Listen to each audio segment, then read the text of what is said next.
Next देखते हैं अपना सेल्यूलर सिस्टम। सेल्यूलर सिस्टम में आपका जो अर्ली जो मोबाइल सिस्टम्स थे उनकी जो मेन प्रॉब्लम्स थी वो थी आपकी कंजेशन प्रॉब्लम और दूसरी थी यूजर कैपेसिटी प्रॉब्लम। उसको क्या किया, सॉल्व किया। कैसे सॉल्व किया वो आगे देखते हैं, ठीक है। सेल्यूलर सिस्टम में it replaced a single high power transmitter with many low power transmitter. उसने क्या किया, आपके जितने भी आप इनिशियल आपने देखा था कि आपका एक जो कवरेज एरिया था उसमें एक हाई पावर ट्रांसमीटर यूज कर रहे थे। ये क्या यूज कर रहा था, high power transmitter. Base station में जो था आपका क्या था, हाई पावर ट्रांसमीटर हम यूज कर रहे थे। उसको हमने रिप्लेस किससे कर दिया, छोटे छोटे या लो पावर ट्रांसमीटर से इन अ स्मॉल जियोग्राफिक एरिया, ठीक है। ये जो स्मॉल जियोग्राफिक एरिया जो आप देखते हो these are known as cell, these are known as, ये क्या कहलाते हैं, सेल्स कहलाते हैं। आगे पढ़ेंगे कि ये सेल का स्ट्रक्चर क्या है। अभी उसका मेन एस्पेक्ट देखते हैं कि क्या होता है, ठीक है। तो उसने क्या किया कि आपको हाई पावर थे उनको लो पावर ट्रांसमीटर में कन्वर्ट कर दिया, रिप्लेस कर दिया, ठीक। अब क्या कंडीशन है, कैपेसिटी इज हाई। आपने क्या किया कि जब छोटे छोटे पावर आपने लो पावर ट्रांसमीटर यूज किए तो इसमें जितने भी नंबर ऑफ यूजर्स थे इसका क्या काम होगा, वो इन सारे यूजर्स को बढ़ा देगा। इस एरिया में यूजर बढ़ जाएंगे क्योंकि सिर्फ इसने ही कवरेज एरिया को आपको कवर करना है। इसके लिए आप पढ़ोगे जो नंबर ऑफ यूजर्स वो बढ़ जाएंगे, यहाँ से नंबर ऑफ यूजर बढ़ेंगे, यहाँ से नंबर ऑफ यूजर बढ़ेंगे, यहाँ से बढ़ेंगे, यहाँ से बढ़ेंगे और यहाँ से बढ़ेंगे। तो ओवरऑल सिस्टम की जो कैपेसिटी होगी by using small small geographic जो एरियाज हैं उसके थ्रू आपकी जो कैपेसिटी होगी, जो आपके नंबर ऑफ यूजर्स होंगे वो आपके सिस्टम में बढ़ जाएंगे, ठीक है। दूसरी कंडीशन क्या हुई, लार्ज कवरेज एरिया। ऑब्वियस है कि वो सेम जो कवरेज एरिया आपके इनिशियल्स थे उसको क्या कर रहा है, सेम कवरेज एरिया को कवर कर रहा है, ठीक। Next condition, interference is minimize. Interference कैसे मिनिमाइज हो रहा है, आपका एक कवरेज एरिया अगर हम एक सर्विस एरिया लें उसमें आपने इस जो ये एक फर्स्ट सेल है, इसको अगर हम बोले कि एक ग्रुप ऑफ फ्रीक्वेंसी जो चैनल है उसने अगर यहाँ पे एक ग्रुप ऑफ फ्रीक्वेंसी चैनल हुआ, इसमें different group of frequency channel हुआ, ये डिफरेंट फ्रीक्वेंसी हुआ, ये डिफरेंट फ्रीक्वेंसी हुई, ये दैट मीन्स कि अगर हम इसको रिप्लेस कर दें, इस तरीके से दिखाएं कि ये फ्रीक्वेंसी है इसकी ए, इसकी फ्रीक्वेंसी, इस सेल की जो फ्रीक्वेंसी है वो है आपकी ए, इसकी बी, ये सी, डी, ई, एफ एंड जी, ठीक है। तो क्या कंडीशन हुई, आपके हर एक जो एडजेसेंट सेल होगी उसका फ्रीक्वेंसी क्या होगा, अलग अलग। हर एक आपके नियर बाय जो सेल्स होंगे उनकी फ्रीक्वेंसी अलग अलग होगी, जिससे कि इंटरफेरेंस क्या होगा, मिनिमाइज हो जाएगा। इसमें क्या था कि आपके सेम जो कवरेज एरिया सर्विस एरिया था उसमें आप सेम फ्रीक्वेंसी यूज नहीं कर सकते थे। अगर ऐसा होगा तो इंटरफेरेंस बहुत बढ़ जाएगा। लेकिन यहाँ क्या था, जो स्मॉल ग्रुप ऑफ जो एरियाज थे उनमें हमने अलग अलग फ्रीक्वेंसी को डिस्ट्रीब्यूट कर दिया, जिससे कि इन सबके बीच का जो इंटरफेरेंस था वो आपका कम हो गया, ठीक, क्योंकि सबके पास क्या था, different group of frequency. Next है आपका फ्रीक्वेंसी रीयूज। फ्रीक्वेंसी रीयूज से क्या कंसर्न था कि अगर हमने एक ग्रुप ऑफ चैनल्स लिया, एक ग्रुप ऑफ सेल लिया, अगर मैं इसी ग्रुप ऑफ सेल को, ग्रुप ऑफ सेल्स क्या कहलाते हैं, ग्रुप ऑफ सेल्स कहलाते हैं आपका क्लस्टर। ग्रुप ऑफ सेल क्या कहलाते हैं आपका, क्लस्टर, ठीक है। जो क्लस्टर, अगर हम इसी सेम ग्रुप ऑफ क्लस्टर को आप अलग यूज करोगे, अगर मैं इसको दोबारा ज्वाइन कर दूं लाइक दिस,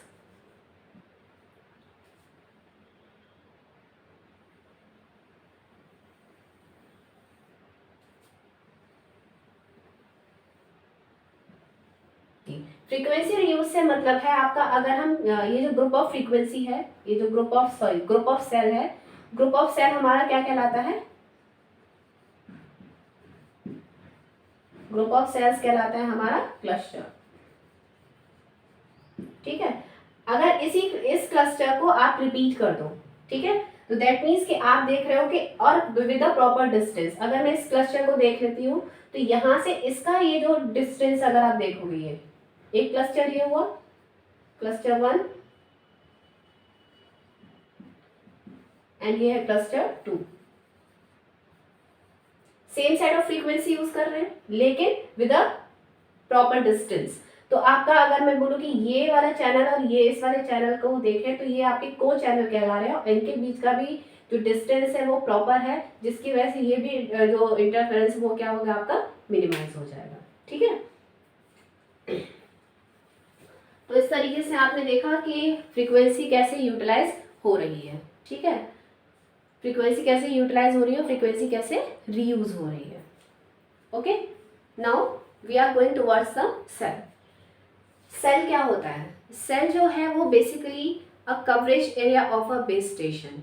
अगर हम देखें कि आपने क्या किया, एक लार्ज कवरेज एरिया था उसको small small portions of geographic जो एरिया था उसमें आपने डिस्ट्रीब्यूट कर लिया। लाइक अगर हम यहाँ पे देखें कि आपका एक कवरेज एरिया था, आपने उसको छोटे छोटे स्मॉल एरिया में डिस्ट्रीब्यूट कर लिया। तो ये स्मॉल एरिया जो है आपके ज्योग्राफिक एरिया वो क्या कहलाते हैं, आपके सेल कहलाते हैं। अगर हम टेक्निकल लैंग्वेज में देखें तो ये है the cellular base station is allocated a group of channels to be used within a small geographic area called cell. कहने का मतलब क्या है, जितने भी बेस स्टेशंस हैं जो अलोकेटेड फ्रीक्वेंसीज हैं उन्हें यूज करने के लिए जो स्मॉल ज्योग्राफिक एरिया आप यूज करते हो वो क्या कहलाता है, आपका सेल कहलाता है। ठीक है, तो इस cell is nothing but a coverage area of a tower. ठीक है, दूसरी चीज है टाइप्स ऑफ द सेल। अब सेल कितने टाइप्स के होते हैं? सेल आपके बेसिकली 3 टाइप्स के होते हैं। First is macro cell, second is micro cell and third is the pico cell. जो मैक्रो सेल्स होते हैं वो आपको लार्ज कवरेज एरिया में यूज होते हैं, लार्ज एरिया जहां कवर करना होता है। ठीक है, वो आपका near about 6 miles in a diameter को कंसिस्ट करते हैं।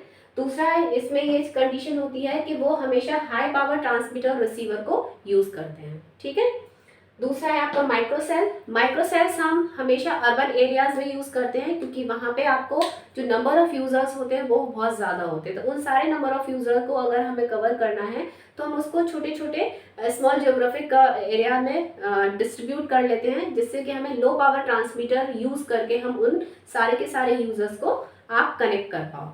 तो हम हमेशा अर्बन एरिया में यूज करते हैं for covering the small area, small coverage area. और अगर इसका हम डायमीटर के रिस्पेक्ट में देखें तो इसका स्पैन होता है near about like half miles. Okay, next है लो पावर ट्रांसमीटर हम यूज करते हैं और to avoid interference in other cluster. आप इन ये जो सेल्स हैं आप इनको दूसरे क्लस्टर्स में भी यूज कर सकते हो bye group of same set of the frequency, जिससे कि आप एक प्रॉपर डिस्टेंस पे इनको यूज करते हो तो आपका जो इंटरफेरेंस है वो काफी हद तक एलिमिनेट हो जाता है। ठीक है, नेक्स्ट है आपका पिको सेल। पिको सेल जो होते हैं वो आपके स्मॉलेस्ट कवरेज एरिया में यूज करते हैं। वो स्मॉलेस्ट कवरेज एरिया क्या हो सकते हैं, आपकी बिल्डिंग हो सकती है, आपकी टनल्स हो सकते हैं, आपके ऑफिसेस हो सकते हैं। ठीक है, आपके होम्स हो सकते हैं। ठीक है, पर्टिकुलर कोई इंडस्ट्री हो सकती है। तो वहाँ पे जो आपके स्मॉल कवरेज एरिया में अगर आपको जो भी आप ट्रांसमीटर लगा रहे हो वो भी आपके माइक्रो सेल से भी क्या होंगे, लोएस्ट पावर के आपके ट्रांसमीटर और रिसीवर होंगे to cover that particular area. तो वहाँ हमें यूज करना पड़ता है आपके पिको सेल्स। अब बारी आती है कि what is the actual shape of the cells. Cell की शेप हमें क्या रखनी चाहिए, जो भी स्मॉल ज्योग्राफिक एरिया जो आप कवर कर रहे हो उनका शेप क्या होना चाहिए। आपने देखा कि आपके जितने भी सेल्यूलर सिस्टम्स की हम बात कर रहे हैं वो आपके लो पावर ट्रांसमीटर को यूज करते हैं। ठीक है, तो जब लो पावर ट्रांसमीटर यूज करते हैं तो उसका कवरेज एरिया जो है या कवरेज स्ट्रक्चर है वो कैसा होना चाहिए। अक्सर बच्चे पूछते हैं what is a cell site. Cell site is nothing but a base station. Base station consist a group of channel, a transmitter or a receiver which will communicate with your mobile stations. Okay, अब हम बात किसकी कर रहे हैं, cell shape की।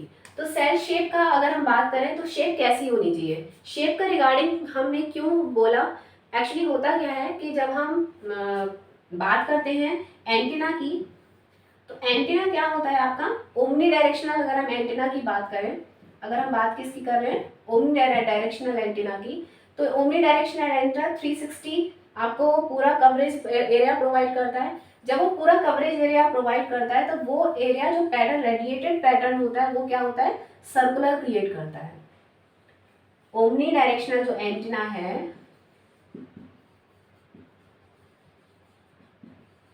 Omni directional जो antenna है, ठीक है, जब वो अपनी पावर को रेडिएट करता है तो वो एक सर्कुलर पैटर्न बनाता है to covering the whole service area, ठीक है। तो अब कंडीशन क्या हुई कि अगर हम जो इसका जो शेप है, जो अपना सेल जो स्मॉल ज्योग्राफिक एरियाज है, अगर उसका हम by using omni directional antenna अगर हम यूज कर रहे हैं तो उसमें जो शेप होगा सेल का, अगर हम वो सर्कल रखते हैं तो क्या प्रॉब्लम होती है, अगर अदर शेप्स रखते हैं तो क्या प्रॉब्लम होती है। तो हम देखें आपके ओमनी डायरेक्शनल एंटीना को रेफरेंस मानते हुए कि वो एक सर्कुलर पैटर्न रेडिएट कर रहा है, तो उसको मानते हुए देखो क्या क्या प्रॉब्लम्स आती हैं डिफरेंट डिफरेंट शेप की, और हमने हेक्सागन ही क्यों यूज किया। Okay, so first of all हमने देखा, हम सर्कुलर की बात करते हैं, ठीक। फर्स्ट है आपका सर्कुलर, सर्कुलर से शेप, ठीक है। सर्कुलर शेप की कंडीशन क्या हुई, आपने सर एक ज्योग्राफिक एरिया यूज किया सर्कुलर, ठीक है, दूसरा हमने यूज किया सर्कुलर, ठीक है, और तीसरा हमने यूज किया सर्कुलर लाइक दिस, ठीक। हम इसको ऐसे भी यूज कर सकते हैं लाइक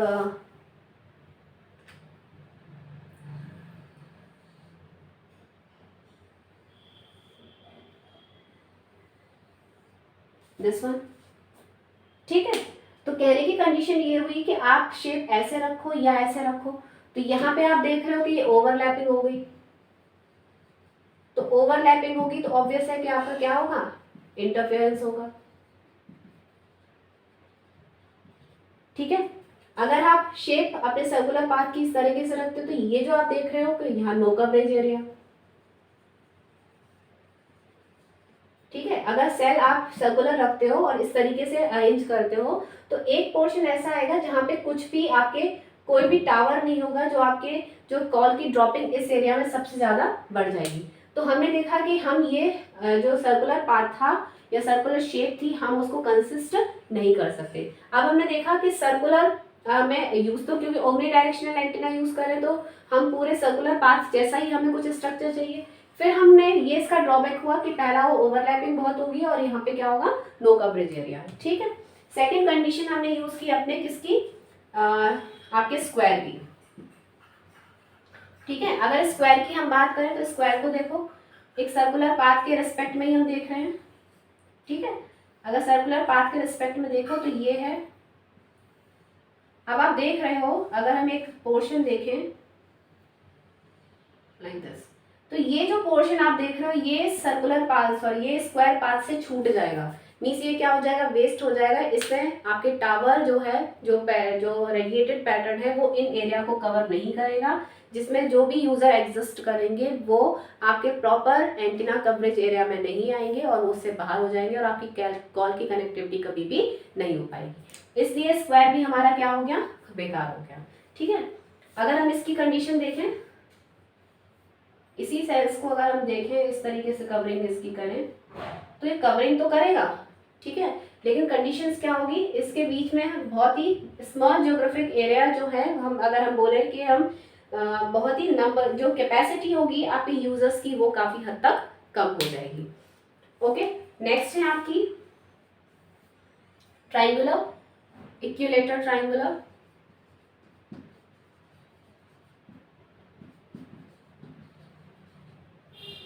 इक्विलेटरल ट्राइंगल में हमने देखा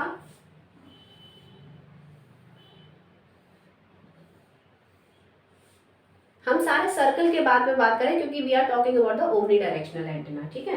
अगर हम ट्राइंगल की बात करें तो ट्राइंगल में भी सेम कंडीशन हो रही है कि ये कवरेज एरिया से बाहर हो जाएगा, तो आपकी अगेन कंडीशन क्या होगी कि कवरेज एरिया क्या होगा, कम हो जाएगा रिगार्डिंग द सर्विस एरिया।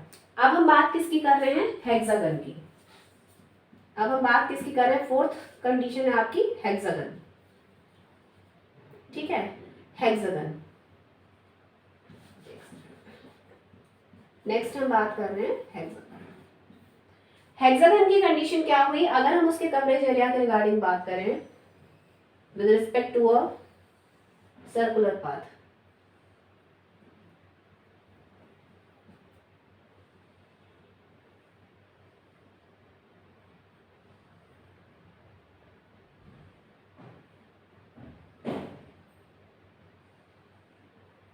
ठीक है, तो आप देख रहे हो इन सबके कंपैरिजन में आपका जो हेक्सागन, अगर यहाँ पे हम देखें बेस स्टेशन हमेशा कहाँ होता है, at the centre of the pen, either at the centre और the edge of the service area. ठीक है, अब यहाँ पे अगर कोई आपका सेंटर कवर कर रहा है तो वो आप देखोगे कि नियर अबाउट होल एरिया को उसने क्या किया, कवरिंग किया।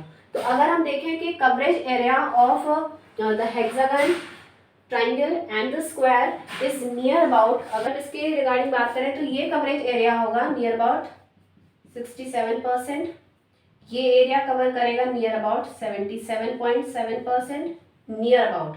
ठीक है, और ये कवरेज एरिया अगर हम बात करें, इसका कवरेज एरिया जो होगा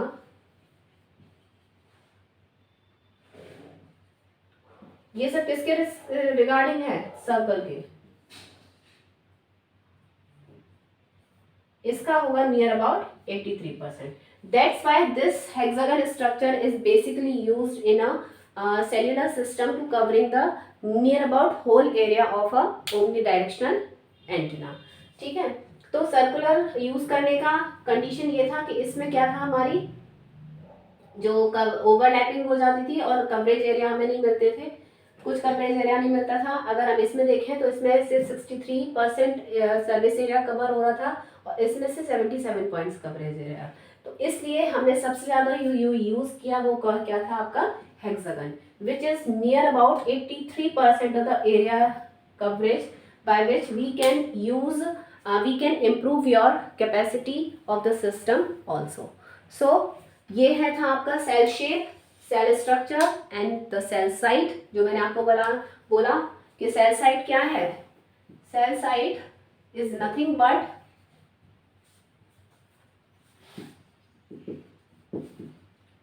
बट अ बेस स्टेशन। ठीक है, तो अगर आप देखोगे सेल स्ट्रक्चर हमें कैसा रखना पड़ेगा, हम ये नहीं रख सकते, हम ये नहीं रख सकते और हम ये भी नहीं रख सकते, हमें क्या रखना पड़ेगा, हेक्सागन। ठीक है, ओके। अगर हम दूसरा कंपैरिजन करें आपके स्क्वायर शेप में और हेक्सागन शेप में, ठीक है, तो दोनों में क्या डिफरेंस रहता है, आपका जो ओमनी डायरेक्शनल एंटेना होता है वो सारे एरिया को जब कवर करता है तो वो एक प्रॉपर जो कवरिंग है वो इन अ सेम मैनर करता है। दैट मीन्स को हर एक डायरेक्शन में जो पावर रेडिएट करेगा वो इक्वली रेडिएट करेगा। तो अगर हम बोले कि हेक्सागन सॉरी जो स्क्वायर शेप में अगर हम बोले सेंटर पे आपका सेल साइट है, जो टावर है आपका सेंटर पे है और हेक्सागन के सेंटर पे है, तो अगर हम कवरेज एरिया की बात करें या इक्वी डिस्टेंस की बात करें सेम पावर की, तो यहाँ से ये जो डिस्टेंस होगा, ठीक है, इट इज योर डी, और अगर हम यहाँ पे बात करें तो ये कितना होगा, d√t। ठीक है, यहाँ क्या कंडीशन होगी, ये भी d होगा, ये भी d होगा, ये भी d होगा, ये भी d होगा, ये भी d होगा, ये भी d होगा। दैट मीन्स कि जो अगर हम वर्टेक्स के रिगार्डिंग बात करें तो वर्टेक्स पे जो पावर रेडिएशन होगा वो आपके ओमनी डायरेक्शनल एंटीना का वो क्या होगा, इक्वली डिस्ट्रीब्यूटेड होगा। बट अगर हम बात करें किसकी, आपके स्क्वायर के रिगार्डिंग, तो आपके स्क्वायर की कंडीशन क्या होगी, डिफरेंट होगी। ये सारे क्या होंगे, डी होंगे, ये डी, ये होगा आपका d√t, d√2, ठीक है, ये डी, ये आपका d√2, ये d और ये d√2। ठीक है, तो आप देख रहे हो कि ओमनी डायरेक्शनल जो एंटीना है, और अगर हम इसकी बात करें तो ये भी कितना हो जाएगा, d। ठीक, तो अगर हम इस केस में बात करें तो आपका जो रेडिएशन होगा आपके ओमनी डायरेक्शनल एंटीना का वो इक्वली डिस्ट्रीब्यूशन नहीं होगा आपका पावर का, जिसकी वजह से भी हम अपने स्क्वायर को यूज नहीं करते। किसको यूज करते हैं, equi distance of the vertex for covering the for radiating the same power we use a hexagon shape। but actually देखा जाए hexagon shape भी हम यूज नहीं करते। अब प्रैक्टिकली हम देखें, ये सिर्फ आपके मेजरमेंट के लिए हम यूज करते हैं, लेकिन प्रैक्टिकली अगर हम देखें तो जो आपका जो शेप होता है सेल साइड का वो कुछ ऐसे होता है, क्योंकि हमें हमारा बेसिक कंसर्न क्या है कि हम एक सर्कुलर पाथ को क्या करें, कवर करें। लेकिन in comparison of the different shape, अगर मेजरमेंट के रिगार्डिंग बात करें थियोरेटिकली या आइडियली, तो हम बात करते हैं वो शेप कैसी रहती है आपकी, hexagon shape. Okay, next lecture में हम पढ़ेंगे कि what is the frequency reuse concept and what is the capacity of the cellular system. Okay, thank you so much. अगर कोई प्रॉब्लम रहती है टॉपिक के रिगार्डिंग तो आप मुझसे कमेंट सेक्शन में जाके पूछ सकते हैं। Thank you.